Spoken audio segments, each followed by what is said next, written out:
Everybody good? My voice going a little bit. You can't go yet. It's too early. All right. I want to go straight in because systems are a big deal, yeah, for duplication. But if you just have systems only, you'll have a weak organization. Isn't that something? You have to develop the skills too. The skills to drive the systems, the leadership to drive the systems. So what do systems do? They buy you time. But they don't solve the problem completely. They don't get you to duplication by themselves. They just buy you time. What typically happens is, let's say you have a core rank system for your organization. There's 5 of you that drive it for the whole team. And the whole team plugs in and they get their results. They start making a little bit of money, but they're not teaching it to anybody. You're still having to teach it to their people and their people and their people and their people over and over and over again. I want you to have thickness of skills and thickness of leadership in order to be able to have the duplication. Now, systems are a tool. They're an important tool. But they will not replace skills and leadership. Okay? So let's get into duplication from a real serious point of view. Duplication mastery. Okay? Let's talk about it. For those of you at home, in your dashboard, there's 2 questions I want you to ask as we start. How would you rate your current duplication skill level? And what are the top 3 obstacles keeping you from being a 10?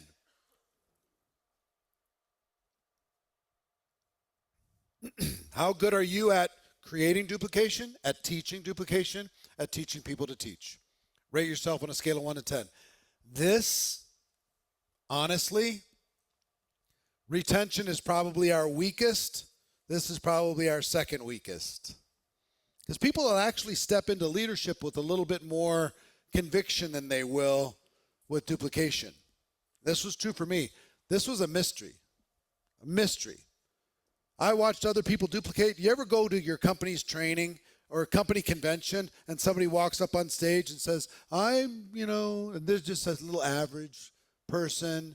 I have 278,000 people on my team and I don't know how it happened. I was so annoyed looking at these people like, how? Did they just get lucky? What happened? Or did they just find some people? What? But sometimes they duplicated,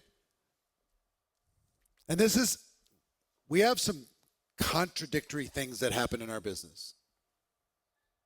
So I'm just going to explain it to you and just be honest with you about it. Sometimes being an amazing upline kills duplication. Isn't that weird?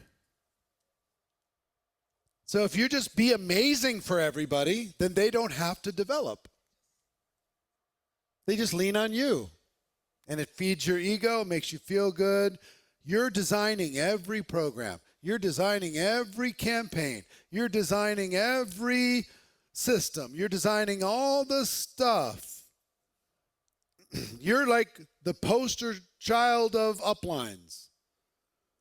How many of you, and some of you are going to have a hard time saying this because your upline might be in the room, but how many of you didn't necessarily have an amazing upline? Show of hands. Come on, be honest. I know it's hard for some of you.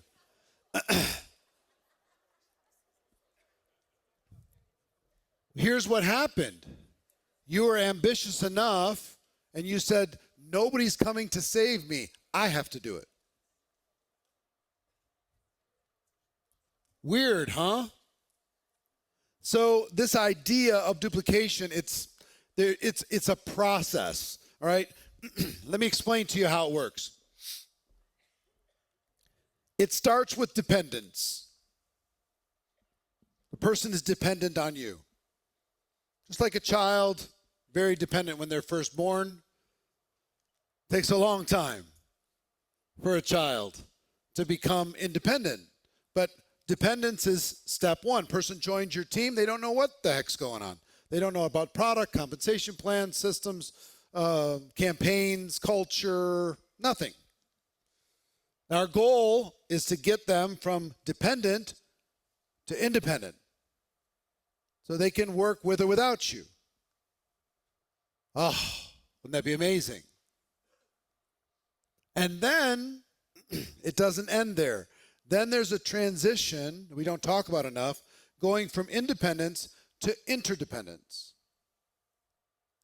That means, because here's where people get it twisted.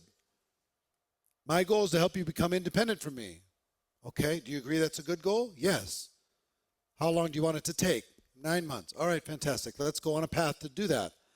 And they feel the need, once they have some skills and once they feel the need to brand themselves differently than their upline and change the style a little bit and change, they feel the need to put their stamp on it. This is my team now. They start saying to the upline, don't talk to my team. This is my team, right? You ever had that happen? Somebody's coming up and saying, who are you talking to? This is my team. You want me to be a leader? I'm being a leader. Stop it. Shush, shush. Stop talking to my team, right? So dependence, independence. Independence meaning you don't need the upline in order to be able to build a business. But however, working together, interdependent, 1 + 1 can add up to 5. 1 + 1 can add up to 10. Staying in relationship with your leaders, good relationship, is work. It's not easy. There's a lot of emotion. There's very strange things that happen. You've got to focus on keeping strong relationship to be interdependent, understanding it's in both of your best interests.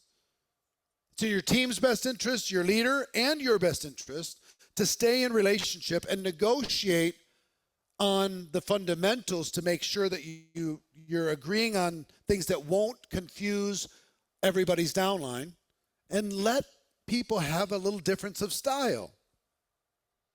Some leaders, they lose duplication because they say, well, they're at the same pin level as I am. I just let them do whatever.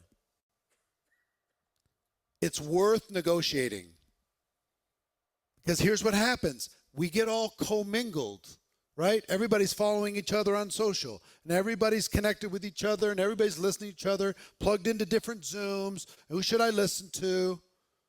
And if one has a completely different system and one completely different method of operation, now the field doesn't know who should I listen to.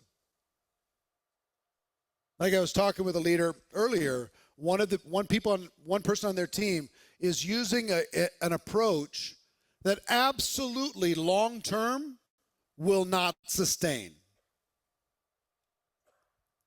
But it's working in the short term. It's creating results.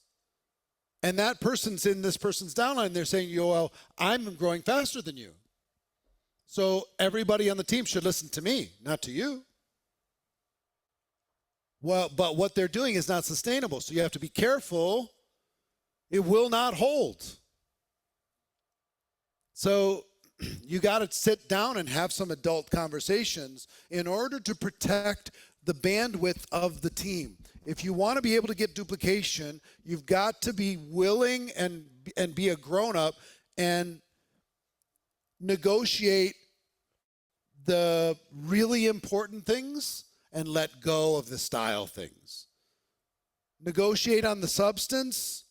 Let everybody have their own brand of what they're going to do with it. But if you start having different substance from different teams, and that was the only way that they can brand themselves and differentiate themselves, a distracted team will do less volume than a focused team. Okay? So dependence, independence, interdependence. it's worth fighting for in order to be able to get to the results that you're looking for. Now, in addition to that, I say that we're not a simple business, we're a complicated business, which is true. That said, we do need to fight for simplicity as best we can. In any basic, simple thing, let's say it's an onboarding process. As an example, somebody signs up. What I've seen have the most duplication is a simple but rigid onboarding process. What I mean by rigid is everybody agrees this is the way, this is the checklist for our team, for our company. That is enough, but it's not too much, and everybody's going to go through it. And you can get agreement with the leaders because it's in their best interest to do it, right? So rigid, though, in most of your organizations, it's a different getting started process for everybody. Slightly different. And if you start slightly different and you have 20 versions of that and people are talking about it, it's going to confuse people, and confused people are just going to check out. If everybody goes, no, this is the plan, cool, got it, no problem, easy.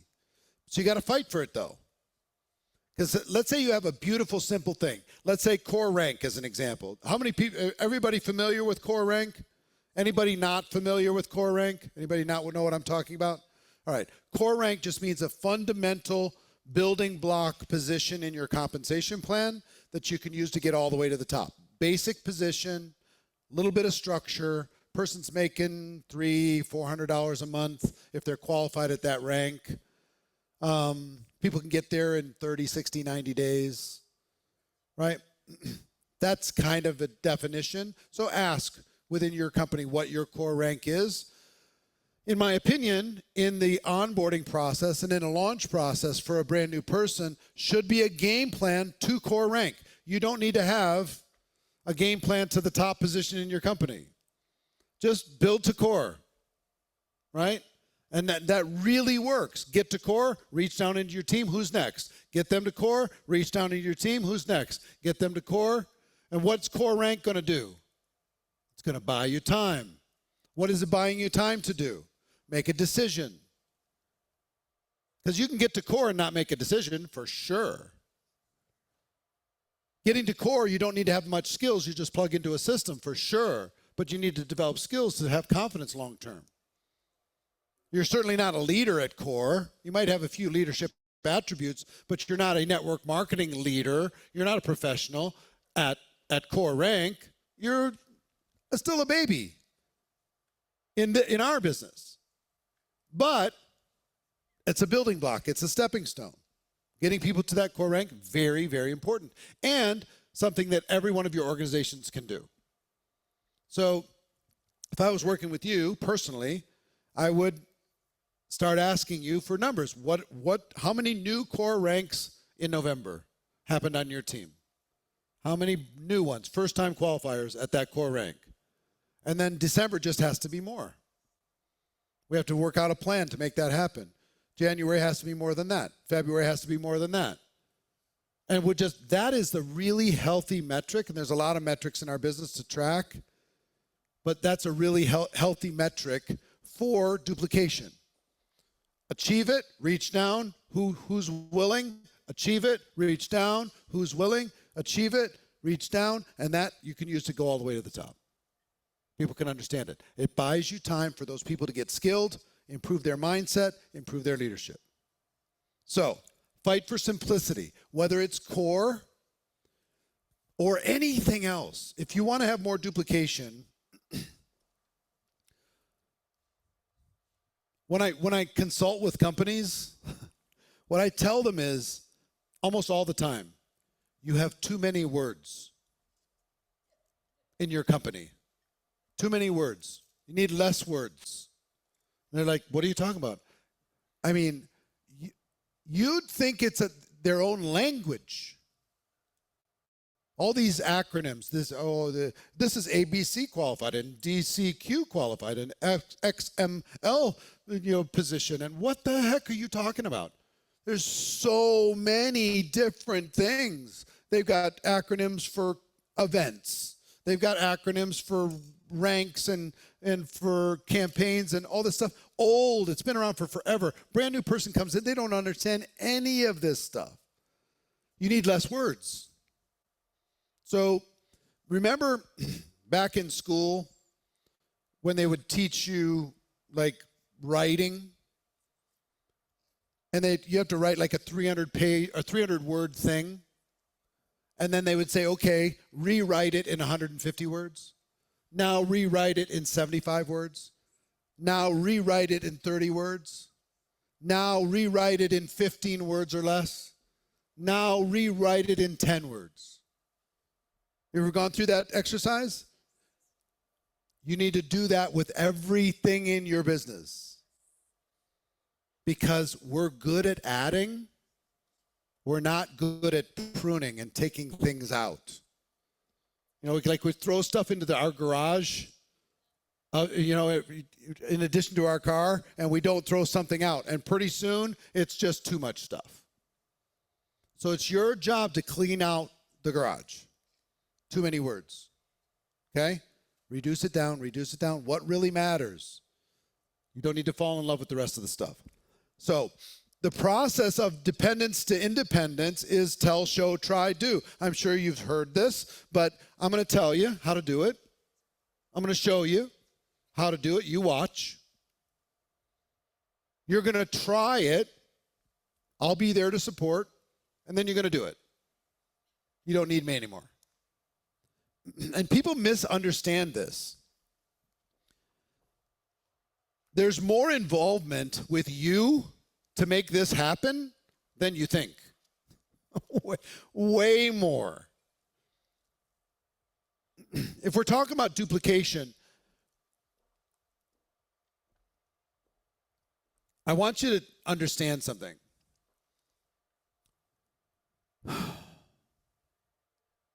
Network marketing was severely damaged in the past 10 years, severely, by social media and the pandemic.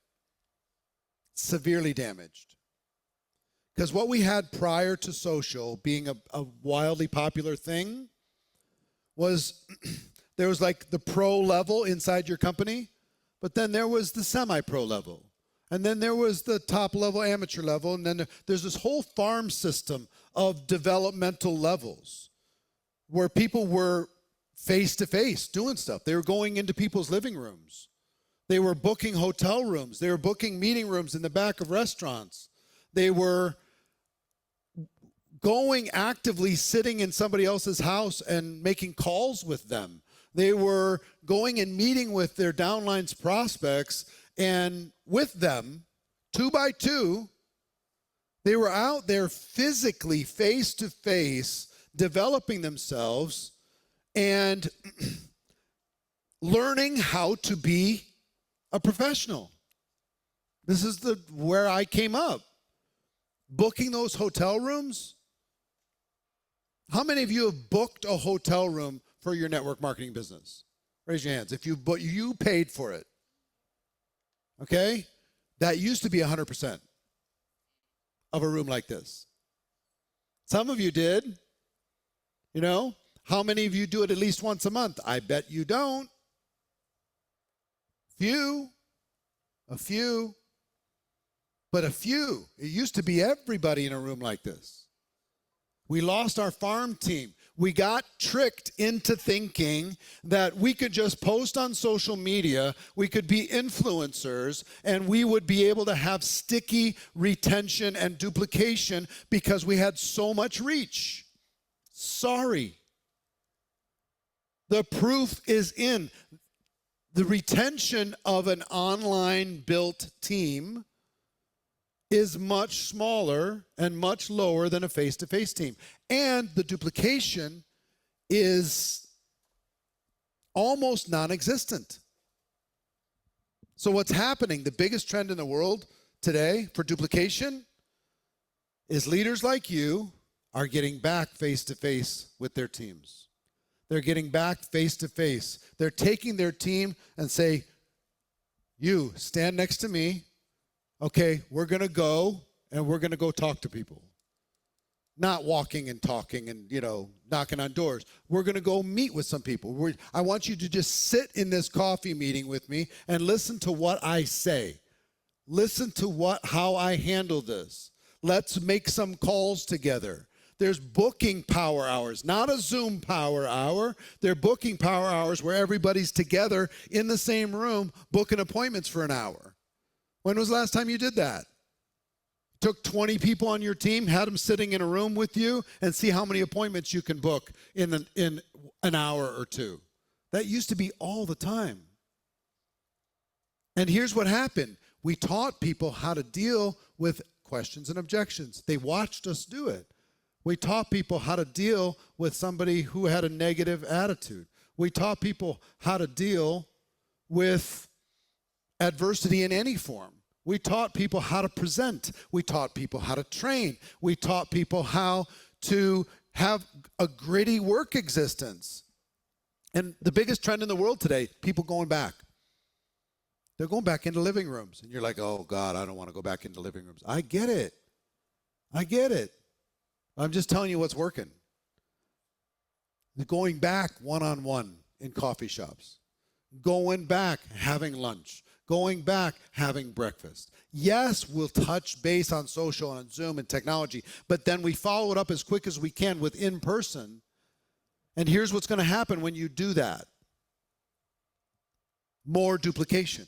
Because people will see the evidence of what you're doing on a regular basis. So the farm team got eviscerated, especially during COVID. All the superstars did all the presentations, all the trainings, built all the systems, all the campaigns. They did it all. Everybody else just plugged into the system. And we ended up with a bunch of weak people coming out of it. Nobody had to develop themselves into leaders. It wasn't required, right? And everybody got a paycheck bump. Not everybody, but a lot of people during pandemic. And then when it came off, people didn't take responsibility. They just blamed. And then they looked around, my team's so weak. When can I slow down? Well, when you strengthen your team, that's when you can slow down. We weakened our team. So if we want to duplicate, tell, show, try, do. Back to that. And there's more involvement than you think. You need to have people on your team that are your project, that you're consciously developing. Taking Victor and say, you want to go to the top? You in or you out? I'm in. All right, great. I want you to start listening in on my calls. I want you to just join the Zoom. Keep the camera off and just listen in. I'll tell people we're working together and you're just shadowing me.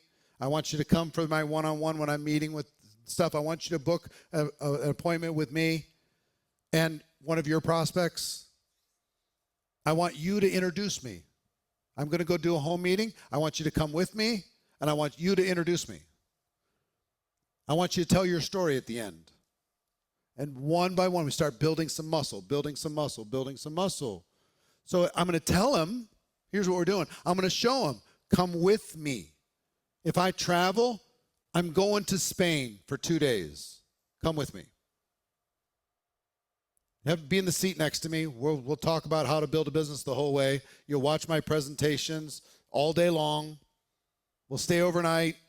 We'll fly back. Learn. Be an apprentice. I'll act as mentor. You act as student. Let's get you developed as quickly as possible. None of you should travel without somebody on your team that is one of your projects. You shouldn't.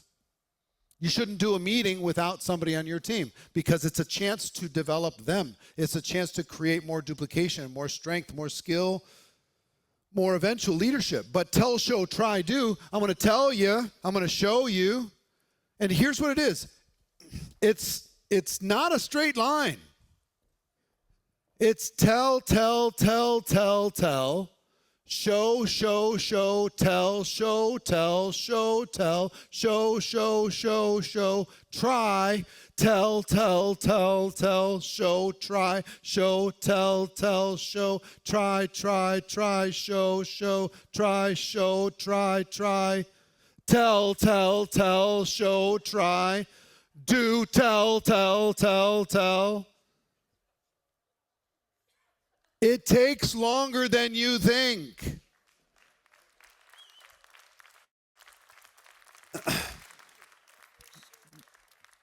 You're just like, are you getting it yet? No. Tell, tell, show, try, come on. This is what it takes. I had the benefit of a Tuesday night and a Thursday night and a Saturday morning. And you know what I got? I got to watch. I got to be in the room and I got to watch real leaders deal with situations all the time. I got to see them deal with problem children. I got to see them solve problems. I got to see them react to circumstances. I got to see them not be too familiar with their team. Little things like Mike Nelson, everybody would go to the lounge and they'd go have a drink after the opportunity meeting. We'd circle up and then we'd all go to the lounge and we'd talk. We'd hang out and we'd talk about hopes and dreams. Mike would come. He'd get one soft drink. He'd take a couple sips. He'd shake hands. He'd say, I got to go. Because he learned that the price of leadership, I asked him why. Why do you always go? You always feel like we're on borrowed time with you. You're like, you always got to go. He said, here's why. Familiarity breeds contempt. If I spend too much time, I will lose respect from that group and they will not follow in the same way. And he was right. I was like, interesting. How to deal with somebody whose ego is exploding inside of the organization. How do you deal with that? When they're a really loud story, how do you manage all that? All of these little things I got to watch. When it got sloppy and he'd tighten it up, how he disciplined, how he corrected, all these different things. And he wasn't the only one I learned from. I also learned from the people who are a disaster. You can learn from terrible leaders what not to do. Here's how to blow up your team. Here's how to screw it up. Get drunk twice a week after the opportunity presentation. Blow your team right up. Lose all respect. Nobody will listen to you. Okay, I learned that too. But this thing, tell, show, try, do, takes time. And what I'm asking you to do is slow down to speed up. Leaders are rare. Skill players are rare. Followers, common. People plugging into system, common. Like if you're collecting collectibles, there's the common things.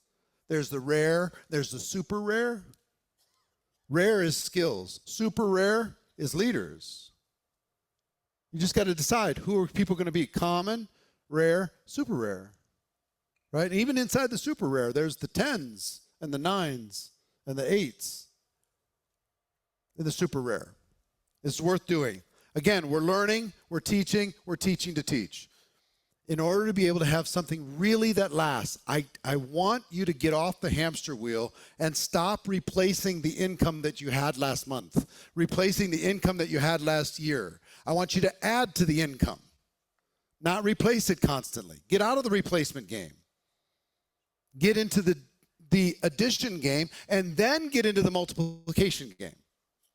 The only way you do that is a commitment to higher skills and more leadership. You can't get there through systems. You can't get there through assignments. You can't get there with a group of followers and your strength of your personality. You don't get to have freedom. Sorry. I'd love to be able to let you have it, but you can't. This takes time. So you got to develop the people. And the good news is you don't need that many. If you have 20 or so real leaders that you can develop, they're all developable. They probably all already exist on your team. They're undeveloped. They're like raw talent. They haven't been polished yet. I'm not saying they're going to develop, but they could. They have the potential. You have those 20. With 20, you can make $1 million a year. 20 real leaders on your team. You can make $1 million a year. 100 to 200, 300 people with reasonable, medium to high level skills, $1 million a year. 20 leaders, $1 million. A bunch of followers, you can have an income, but you still have a job. It's not as stable as you'd like it to be. I want you to have it stable, okay? A business that lasts, a business you can count on, a business that doesn't need you. You understand? Learn, teach, and teach to teach. So I'm going to give you a few things. I'd already told you about Core Rank. Core Rank is one of the things that you can develop in order to be able to create some more duplication. All of this stuff is about buying time. For what? Three things. Decision, skills, leadership. Decision, skills, leadership. You cannot get to duplication without decision, skills, and leadership. Buy time to make the decision, develop those skills, turn them into leaders, repeat. So the crucial conversation is what I talked about when I was meaning your getting started process. As rigid as you can get it, I'm going to give you a little 8-part checklist that you could use as a sample.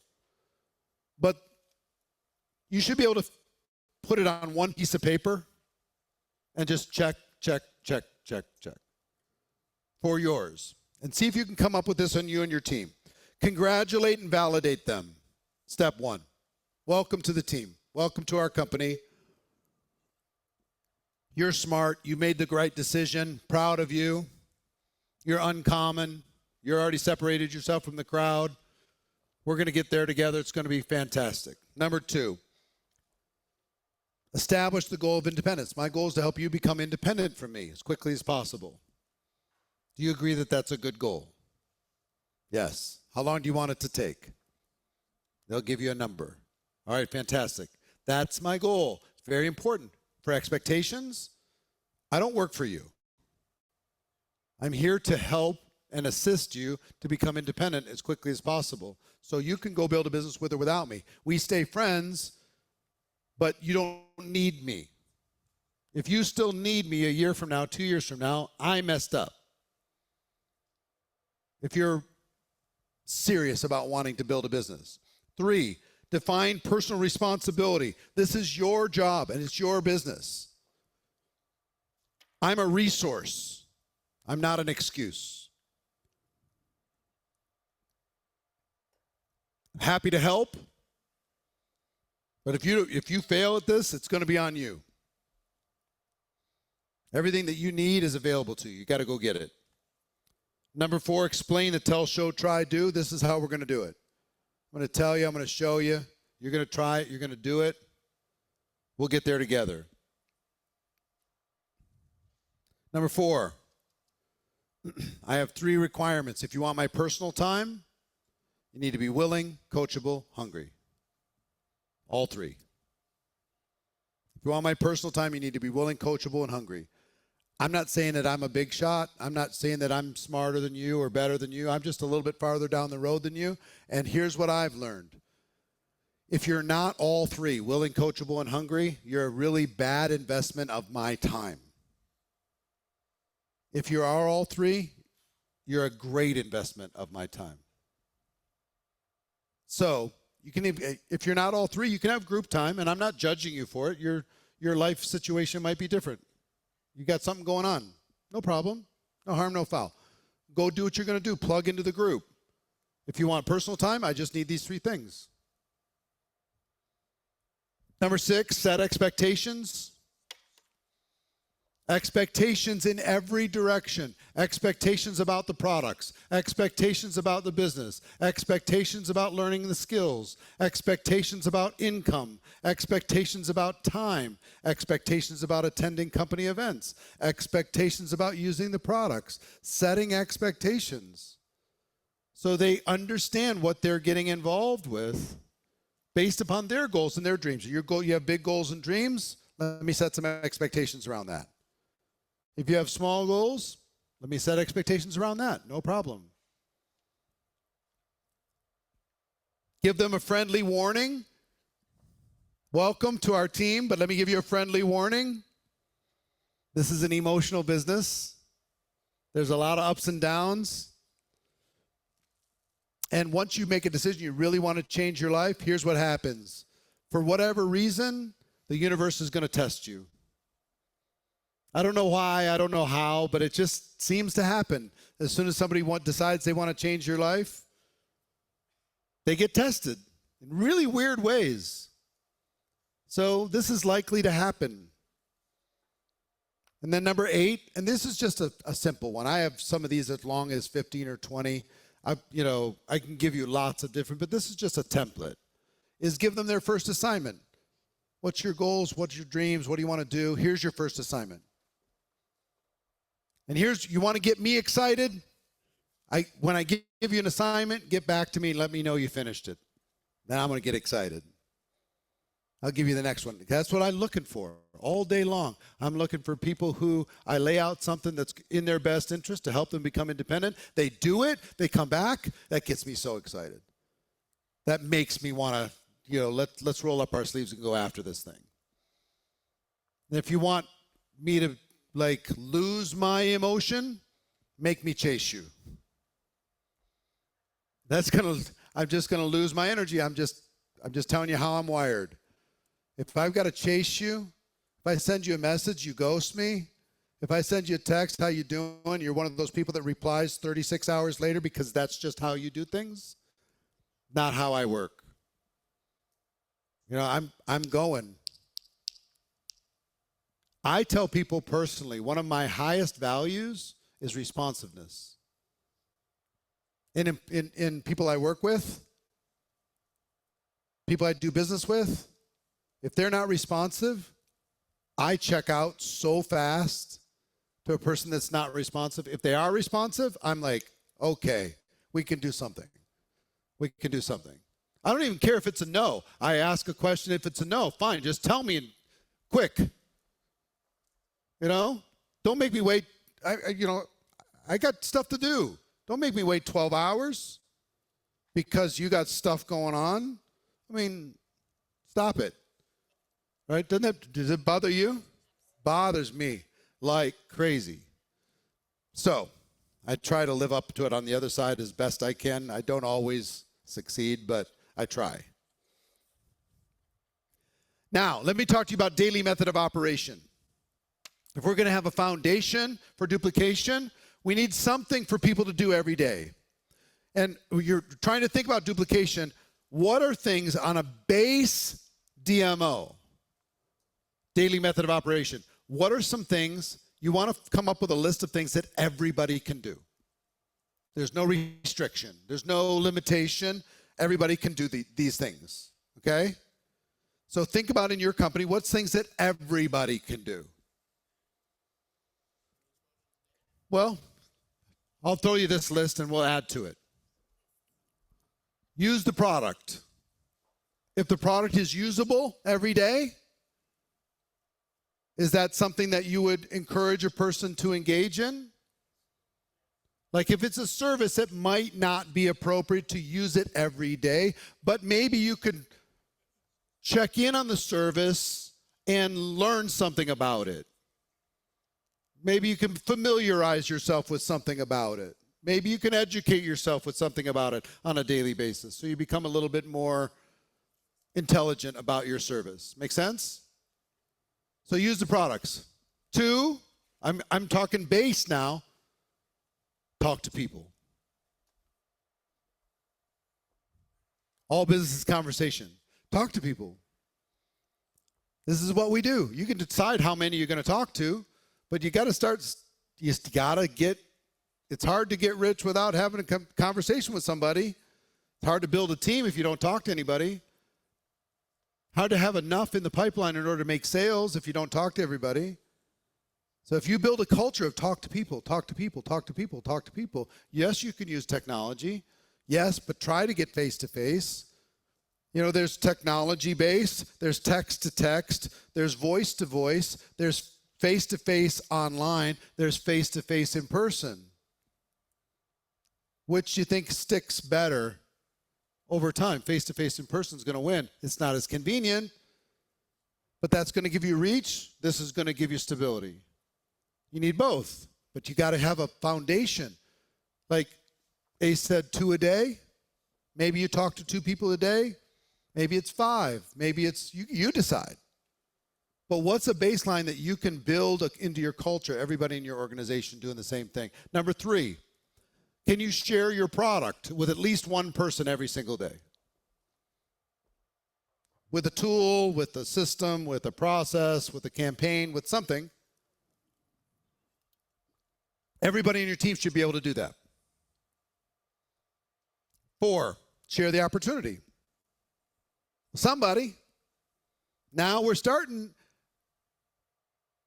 Every one of these I add, you start eliminating people, even if it, as simple as this is. If this was a job for $50,000, let's say, no, let's make it even simpler. For $30,000 a year, and this is all you had to do was use the product, talk to people, share the product, share the opportunity with at least one person, and I paid you $30,000 a year to do that, how many people would apply for that job? And you could do it part-time. Everyone? Like every person you know would apply for that job. And that's a 30,000 cap. There's no cap here, but we have to get people to duplicate and actually do this. And once we start getting to 4, oh, you want me to share the opportunity every day? Like, I thought I was joining to get time freedom. It's like, please, come on. Yeah. Promote an event. That's something that you should be able to do every day. Promote an upcoming Zoom. Promote an upcoming company event, a regional event, a product event, opportunity event, training event, some sort of an event. Something you can do every day. Personal growth, personal or professional. Develop yourself, develop your skills, learn something, listen to something.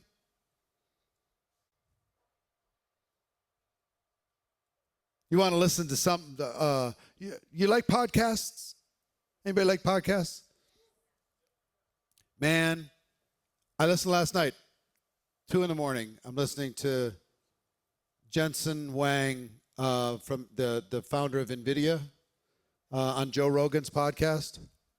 Oh, so good. There's so many lessons in there.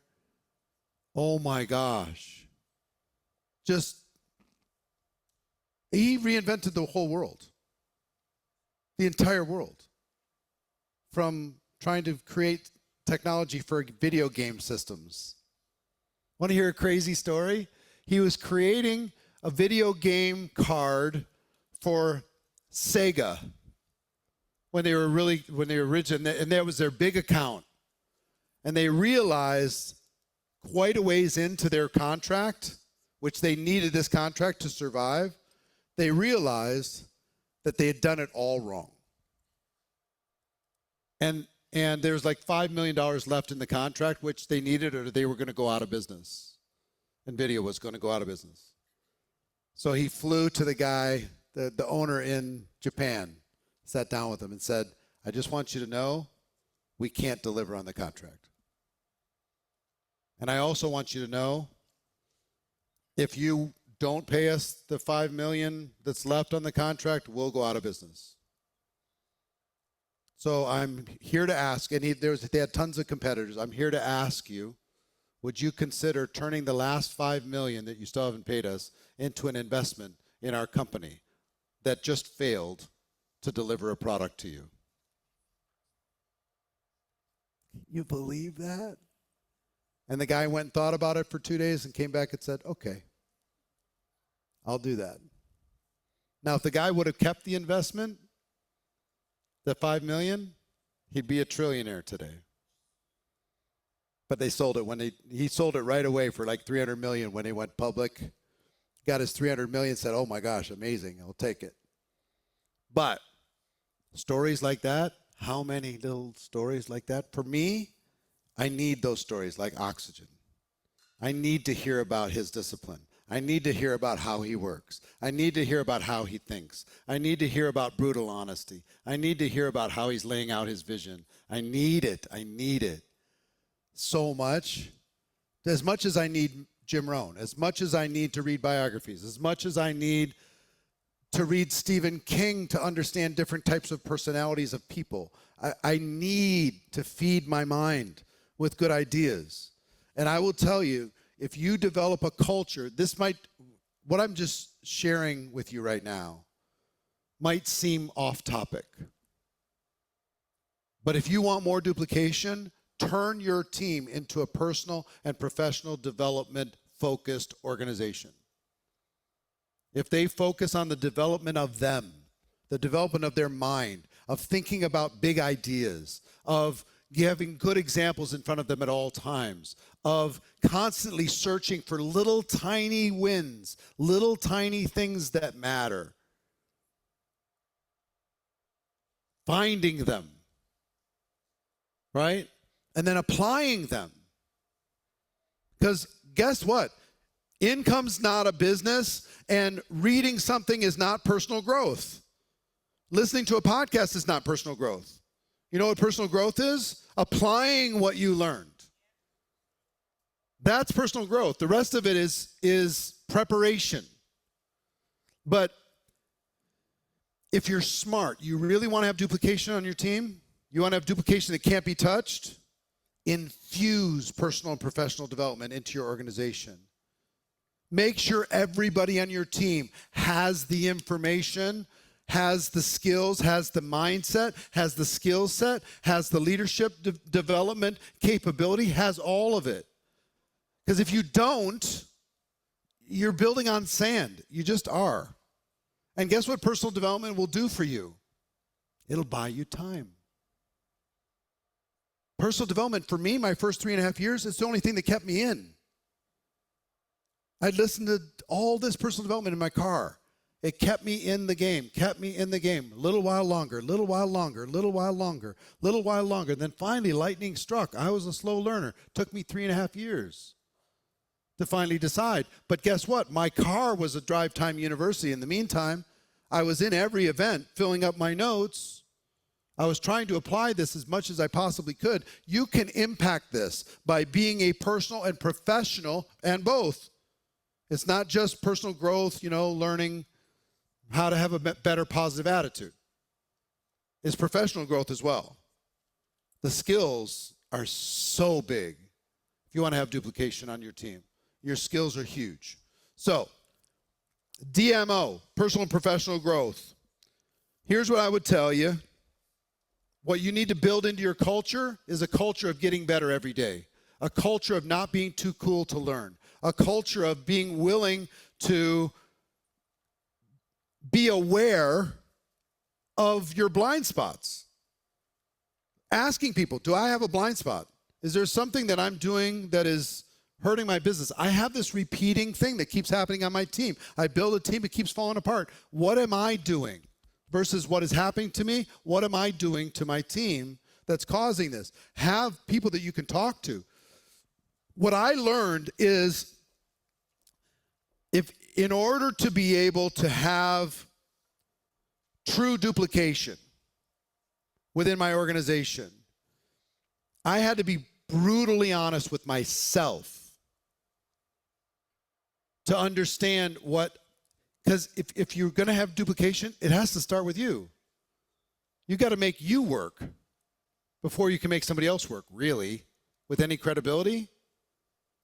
Develop those skills in order to be able to do it. I'll give you a couple more thoughts. And again, I could go all day on duplication, but not everything duplicates the same. Just so you know, and that's okay. You're going to have baseline stuff. Everybody can use the products. Fine. Everybody can attend the Zoom. Fine. But even like this, $3 to watch 3 days of training. Did every person that could have got a ticket, did they get a ticket? No. $3 separated them from the crowd. $3. So not everything's going to duplicate. I would have given it to people for free if people would have shown up, but I didn't think they'd value it. So this was an experiment just to see. And 50,000 people, okay, it's good, fine. Should be more at $3, but okay. But not everything's going to duplicate the same. You put little tiny steps. The thing that got me excited about myself, developing myself, is it didn't take much for me to separate myself from everybody else. All I had to do was make sure I was at every event.